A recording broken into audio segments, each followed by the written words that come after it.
What is going on, everybody? My name is Pete, and you guys are watching Paid to Drive and Pay to Drive vlogs. Hope you guys are doing fantastic out there. If you drive for apps like GrubHub, DoorDash, Uber Eats, or any of the others, you, my friends, are in the right place to stay up to date with what's going on in the gig economy. So get started right now for free.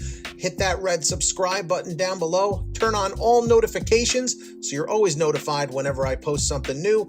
And if you wouldn't mind, hit that like button down below. Just lets YouTube know I'm doing a good job. In fact, leave a comment right now saying liked, just so I know you did it. And let's jump into it. From Quiet Breeze has sent an email. Rating dropping for no fault of mine. How many times have we heard something like this? But listen what happened here. So today I arrived at my drop-off area 10 to 12 minutes before time and could not get into the community gate because two big work trucks were in front of me trying to get in. I contacted the customer and DoorDash support. The customer had to walk up to the gate and get his food because the two trucks were blocking the entrance.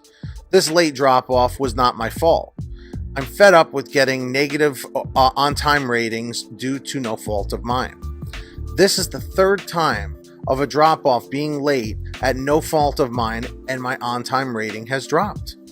DoorDash support is always sending emails explaining the on-time rating system, never answering my question about why it keeps dropping and not fixing my rating.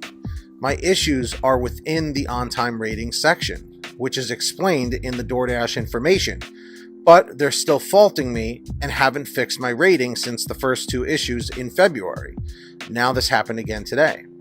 What can I do about this? You can use my name, Quiet Breeze. Thanks, Pete, for all your help and great information. So before we get into the discussion with this, if you guys ever have any emails that you want sent in to make a video on, to get the whole audience's answer, so you can look in the comments section. See, the reason why we do it like that is so that we can just get a broad spectrum of people, and I like that everyone can come together in the chat or the comments, agree, disagree, give their own side of the story, so that we have like a real idea from all parts of the country about how these situations are affecting drivers. So always email me at paidtodrivestories@gmail.com. So when he says my issues are within the on-time rating section, which is explained in the DoorDash information, but they're still faulting me and haven't fixed my rating since the first two issues in February. Now this happened again today. What can I do about this? The problem here, Quiet Breeze, is it isn't your fault. You did everything you were supposed to do. You got there on time. You couldn't get in because of the trucks. I've had situations like that, trying to get into a gated community. The truck or whatever can't pass security in front of you. You're backed up. It's a big freaking problem, and it's not your fault. But DoorDash makes it your fault because they don't care. Because if you get deactivated, they're like, well, who cares? Let's hire 5 more people. That's the problem here, and that's why I'm always trying to advocate for drivers, because when the companies treat you unfairly, other drivers need to hear about it so that they don't feel like they're alone in those situations, because when I was doing this completely on my own, didn't know anybody, didn't even make YouTube videos, I felt like, like a lone wolf, like, in an unknown world, So whenever I would run into a problem, I didn't know if other people were experiencing it until I started talking with other drivers when I was picking up orders and stuff like that. In this particular situation, you did everything right. You contacted the customer. You let them know the situation, that they had to come to the gate. You contacted DoorDash about it. They're supposed to notate your account that you called, just like GrubHub does. So, you handled everything right. So the on-time rating needs to be adjusted from DoorDash's end. And because they have over 1 million drivers, they don't have the time, or they don't maybe care about fixing your rating. So it's on them. It's not on you. I hope that sort of makes you feel better. So I want you to know that you did everything you could. But if you end up having a situation where you get deactivated, I would fight it and still keep trying to contact them professionally. You never want to be threatening. You never want to be inappropriate, because that will never help you. So in this particular situation, I say continue reaching out to them week to week. letting them know what the situation is, asking if you can speak to a higher up, a manager, a supervisor, anybody, you know, so that at least you can get some sort of closure, because I understand how frustrating this is. I've been in plenty of situations. Just real quick, in either 2017 or 2018, I had to go and pick up an order and drive it God knows how many miles with GrubHub.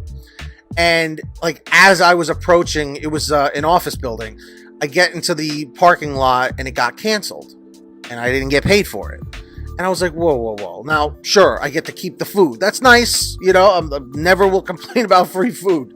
But the thing that it gets annoying is when I called GrubHub and I asked to speak to somebody, I'm like, I don't get paid at all for this. I just used my gas to get a free meal and sometimes the meal is maybe not something you like, or maybe you can't eat it or whatever, you know? So I totally understand the frustration when you do everything right and the company's kind of like, oh, well, it's your problem, you know, because then they're like, well, you're not an employee, you're an independent contractor, so therefore we're not going to really help you, you know?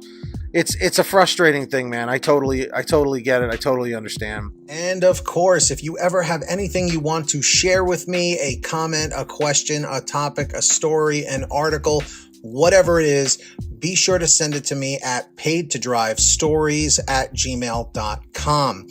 Also, for a quicker response, you guys can always reach out and message me through Patreon at patreon.com/paidtodrive. That link is in the description down below or in the pinned top comment. And anyone who signs up as a patron, as my way of saying thank you, is I give you guys shout outs in all my new videos. And as you can see, there are all the names right here on your screen of our current patrons as of the current moment of this video being made. So huge shout outs to all of them. If you guys want to sign up, links are down below. As I mentioned, who's going to be the next patron? Maybe it will be you. And of course, I hope every single one of you out there is saving lots of money on your gas using the free gas app called Get Upside. The link is in the description down below. Just scroll down this page and click on the link that says Get the Free Gas App. It's very simple to use. It'll tell you how to install it on whatever kind of phone, tablet, or device that you have. And then from that point, all you got to do is go to your gas station, pump your gas, print out your receipt, take a picture of your receipt with the Get Upside gas app, and within 48 hours or so, you'll get anywhere from 15 cents to 45 cents a gallon back, which is pretty fantastic. And if a friend or family member signs up using your code, you'll get paid every time they pump gas. It's called Get Upside. Links in the description down below. Make sure to download it today. And finally, for all your t-shirts, hoodies, and goodies, visit paidtodrivestore.com. That link is in the description, and you guessed it, the pinned top comment down below. We've got lots of great new designs, colors, sizes, you name it. We probably have it on sale every day at paidtodrivestore.com. That link is in the description down below and the pinned top comment. And of course, if you made it to the end of this video, I'm extremely grateful for all of you. Let me know by leaving a comment in the chat or the comment section below saying END 100, END 100. Just lets me know you did it. Don't forget to hit that red subscribe button down below and turn on all notifications so you're always notified whenever I post something new. And if you wouldn't mind it, hit that like button down below. Just lets me know you enjoyed the video, and it lets YouTube know that I'm doing a good job. In fact, leave a comment right now saying liked, L-I-K-E-D, just so I know you did it. And until next time, get that money, get that honey. Keep hustling and keep bustling, and we'll see you next time right here on Paid to Drive and Paid to Drive Vlogs. And as always, drive safe, be well, and we'll see you on the next one. Peace.